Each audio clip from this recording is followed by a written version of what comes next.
दोस्तों आज हम बात करने वाले हैं ग्रुप डी में जो भी पोस्ट है उसके बारे में। हालांकि आपका प्रोटेस्ट वो जो 27 को है वो तो चलेगा ही, लेकिन धीरे धीरे सभी नॉलेज आपको मैं देता रहूँगा। चूँकि आपको ग्रुप डी निकालना भी है, प्रोटेस्ट तो करना ही है वैकेंसी के लिए, लेकिन ग्रुप डी निकालना भी है और निकालने के बाद पछताना नहीं है मेरी तरह, जिस तरीके से मैं पछताया।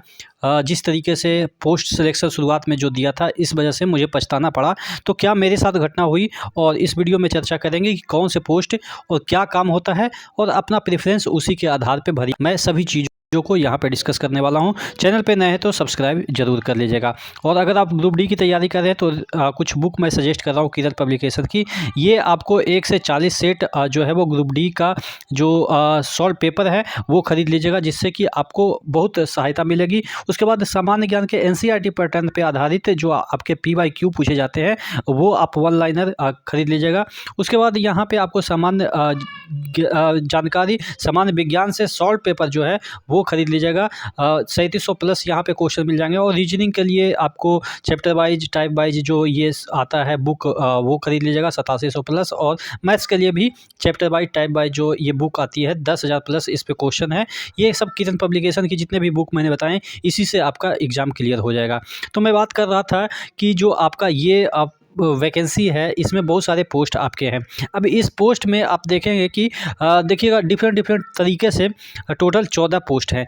अब जब आप फॉर्म अप्लाई करेंगे तो आपको इस बात का ध्यान रखना है कि आपका प्रेफरेंस क्या है। प्रेफरेंस यानी कि आप किस तरीके से काम करना चाहते हैं। देखिए सब इंडिविजुअल का अपना अपना तरीका होता है। मैं सबका प्रो एंड कॉन्स बताऊंगा, यानी कि बेनिफिट और जो है वो डिमेरिट भी बताऊंगा, जिससे कि आप खुद डिसाइड कर पाएंगे। मैं अपना घटना पहले बता देता हूं। मेरा ट्रैक असिस्टेंट ब्रिज मुझे मिला था। जब मैं पास आउट हुआ तो असिस्टेंट ब्रिज ही सबसे पहले दिया था। पता है क्यों? क्योंकि उस समय जब मैं पास आउट हुआ था या जब मैं फॉर्म भर रहा था तो उस समय वीडियो अवेलेबल नहीं थे यूट्यूब पे, या ना मैं उस समय उतना चेक भी नहीं करता था। तो मुझे क्या लगा कि असिस्टेंट ब्रिज है, यानी कि ब्रिज पे बैठो और जैसे टोल टैक्स होता ना, कि जैसे कि गाड़ी आप सड़क पे टोल टैक्स होता है, वहाँ पे बैठिए और गाड़ी से पास कराइए, ठीक है, तो पैसा कमाइएगा। तो हमें वही ब्रिज वाला सिस्टम लगा कि ब्रिज पे एक कैबिन बना होगा कहीं पे ब्रिज के किनारे पे, और वहाँ पे हमको सिर्फ बैठना है। मतलब कि यही दिमाग में आया था और मैंने शुरुआत में वही डाल दिया।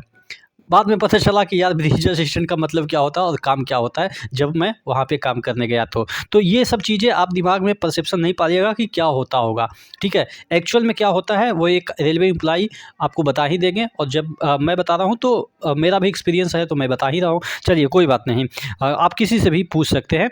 सबसे पहले हम बात कर लेते हैं एक एक जो यहाँ पे आपके कैटेगरी में पॉइंट्समैन की बात कर लेते हैं। ट्रैफिक डिपार्टमेंट में आता है।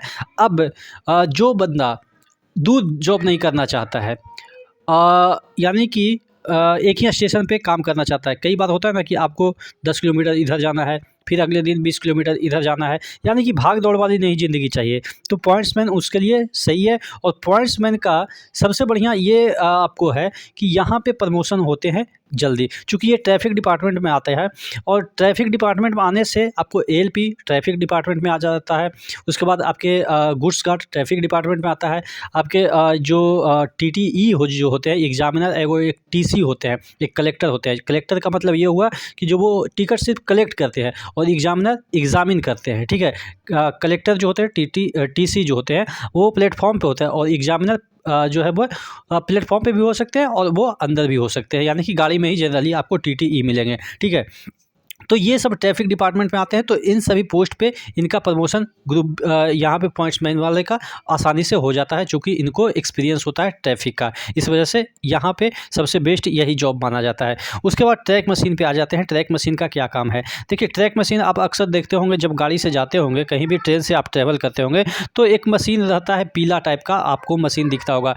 कभी आपने देखा होगा वो ट्रैक को सीधा कर रहा होता है, कभी वो स्लीपर बिछा रहा होता होगा। स्लीपर का मतलब ये हुआ जो वो सीमेंट वाला लंबा लंबा रहता है ना, जिस पे कि पटरी रहती है, उसी को स्लीपर बोलते हैं।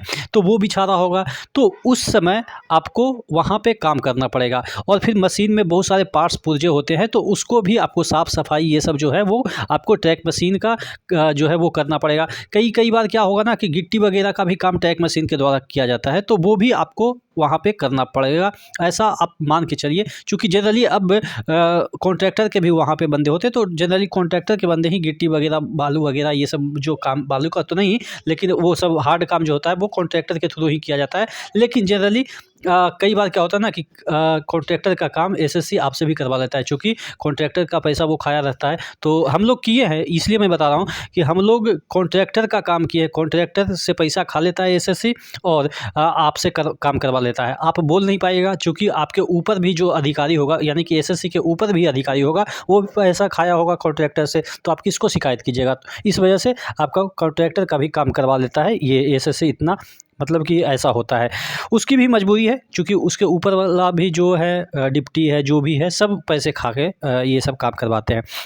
चलिए, तो ये ट्रैक मशीन का मैंने बता दिया। उसके बाद असिस्टेंट ब्रिज, जो कि मेरा ही डिपार्टमेंट है। तो असिस्टेंट ब्रिज में मैं आपको बता रहा हूँ कि जितने भी आपके ब्रिज हैं, लोहे वाला ब्रिज, ये मशीनरी वाला नहीं, जिसमें कि जो आपका सीमेंट वाला जो होता है ना ब्रिज, वो वाला ब्रिज नहीं, जो लोहे वाला ब्रिज, जितने भी ब्रिज होते हैं वो आपके ब्रिज के अंतर्गत आते हैं। और जितने भी आपके ट्रैक पे ब्रिज होते हैं, वहाँ पे जाके आप उसको ग्रीस कीजिए, यानी कि वो बेयरिंग पे उस पे रखा रहता है। बेयरिंग पे जब जाता है तो ब्रिज ऊपर नीचे सस्पेंस होता है, तो उसके लिए बेयरिंग के पे आपको बेयरिंग को निकाल के उसमें ग्रीसिंग करना होता है। कहीं पे आप देखते होंगे कि पैचेज आ जाते हैं, जंग लग जाता है, उसको साफ़ करके उस पे पेंट करना होता है। कहीं पे ब्रिज टूटा रहता है, कई बार बाढ़ आ जाता है, तो फिर उसको फिर बनाना पड़ता है। तो ये सब जो काम है वो आपको ब्रिज, असिस्टेंट ब्रिज में होता है, और इसमें आपको बहुत भाग दौड़ होती है। आप ये 7-8 दिन तक किसी कैंप में रहना पड़ सकता है। हो सकता है कहीं ब्रिज टूट गया तो आपको 7-8 8-8 दिन तक कैंप बना के वहाँ पे रहना पड़ेगा। यानी कि आप एक स्टेशन पे तो आपको क्वार्टर मिल जाएगा, लेकिन आप 10 से 15 दिन बाहर ही ट्रैवल करते रहेंगे, जाइएगा फिर आइएगा, फिर जाइएगा फिर आइएगा। इस तरीके से ये भाग दौड़ वाली ज़िंदगी यहाँ पे भी हो जाती है। और असिस्टेंट यहाँ पे ट्रैक मशीन में भी आपको हो जाती है, चूँकि ट्रैक मशीन में आपको एक डिब्बा दे दिया जाएगा और उसी में आपको रात बिताना होगा, और लगभग 10 से 15 दिन आपको उसी डिब्बे में रहना है हर महीने। ठीक है, तो ये भी आप समझ सकते हैं कि कैसे आपको जॉब करनी है।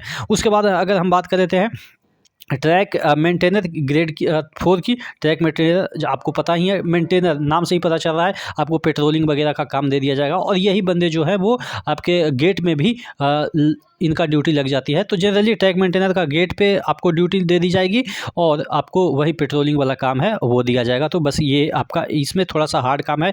कई बार आपको गिट्टी वाला जो काम है ना, वो भी आपसे करवाया जाता है, गिट्टी को ट्रैक पे बिछाने वाला। ठीक है, यानी कि बटोर के उधर डालने वाला। तभी तो इसके बारे में कहा जाता है कि सबसे ख़राब पोस्ट है, और इसमें ही वैकेंसी ज़्यादा निकलती है। फिर असिस्टेंट यहाँ पे पीवे की है। असिस्टेंट पीवे की वैकेंसी काफ़ी कम है। और इसमें क्या होता है ना कि जो ट्रैक होता है ना, ट्रैक को इधर उधर जो नट बोल्ट के थ्रू, इधर उधर लीवर के थ्रू इधर उधर किया जाता है ना, तो वहाँ पे उसको मेंटेन करना रहता है। ठीक है, मेंटेन करने का मतलब ये है कि वो सही से काम कर रहा है कि नहीं कर रहा है। हर एक 24 घंटे के अंदर उसको इंस्पेक्ट किया जाता है कि वो काम कर रहा है कि लीवर की नहीं कर रहा है। उसको बॉक्स ओपन करके उसको नट बोल्ट कसना रहता है। तो ये पीवे का है, यानी कि वो जो रास्ता होता है, यानी कि ट्रैक होता है, उसको अच्छे तरीके से काम कर रहा है कि नहीं कर रहा है, जहाँ पे जॉइंट है। ठीक है, तो ये आपके उसके बाद असिस्टेंट C&W की जो मैकेनिकल डिपार्टमेंट में है, ये आपके असिस्टेंट C&W में जो आपका है कैरेज एंड वैगन, जिसे हम कर सकते हैं। तो इसमें जनरली क्या होता है ना कि आपके वैगन वगैरह, यानी कि डिब्बे वगैरह का पार्ट्स पुर्जा वगैरह का मेंटेन करना, उसमें कोई खराबी ना हो, तो वो सब कसना तसना, यही सब इनका काम होता है C&W में। असिस्टेंट TRD का मतलब ये हो गया, इलेक्ट्रिकल में आता है। जो आप वायर देखते हैं जिसपे कि जिसके नीचे ट्रेन चलती है, यानी कि जो जिससे वो इलेक्ट्रिक लेती है, उसी को TRD कहते हैं। ठीक है, तो TRD में क्या होता है ना कि जितने भी सप्लाई होते हैं ट्रेन का, अब तो जनरली आपके इलेक्ट्रिक से ही ट्रेन चलती है, तो वो सप्लाई अच्छे तरीके से हो। कई बार क्या होता है ना कि अंधड़ आ गया, मतलब कि बहुत सारे ऐसे हो गए हैं कि तार टूट गया, तो वो सब आपको फिर वायर को जोड़ना पड़ेगा।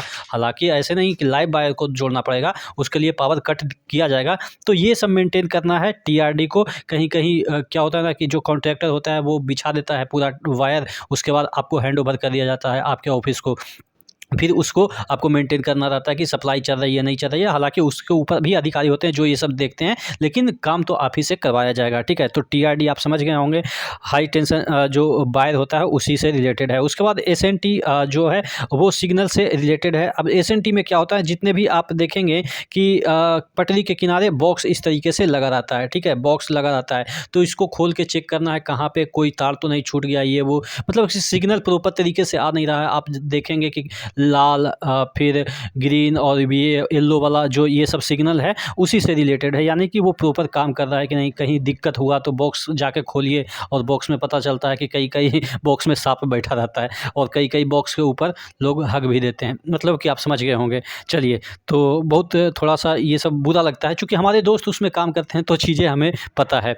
चलिए, उसके बाद बात कर लेते हैं असिस्टेंट लोको शेड की। तो असिस्टेंट लोको शेड डीजल की हम बात कर लेते हैं। नाम से ही पता चल रहा है कि जो आपका ये इंजन होता है उसमें आपकी वैकेंसी आती है, यानी कि वहाँ पे जो इंजन का कोई पार्ट्स वगैरह कुछ ख़राब हो गया तो आपको वहाँ पे जाके रिपेयर करनी है, उसको बनानी है, या जहाँ पे वर्कशॉप में इंजन बनती है तो वहाँ पे आपको काम लिया जाएगा। आपके डीजल इंजन की बात कर रहे हैं, ठीक है। उसके बाद इलेक्ट्रिकल की हम बात कर लेते हैं। देखिए, अब तो डीजल वाला कम वैकेंसी आने लगा है। इलेक्ट्रिकल की बात कर लेते हैं, लोको शेड इलेक्ट्रिकल की। तो इलेक्ट्रिकल वाला इंजन जो ख़राब होता है या उसमें कुछ त्रुटि आती है तो आपको जाके रिपेयर करना पड़ता है और उसको असिस्ट करना पड़ता है। तो ये आपके 950 वैकेंसी इसमें आए हुए हैं। तो ये इलेक्ट्रिकल लोको शेड वाला है।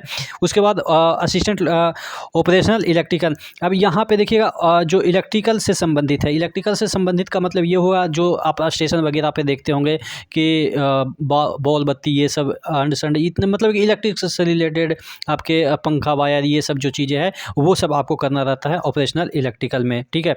उसके बाद टीएल एंड एसी की जो है वो वैकेंसी। अब एसी वगैरह में क्या है कि सही से काम कर रहा है कि नहीं कर रहा है, इसको रिपेयर करना है एसी वाला।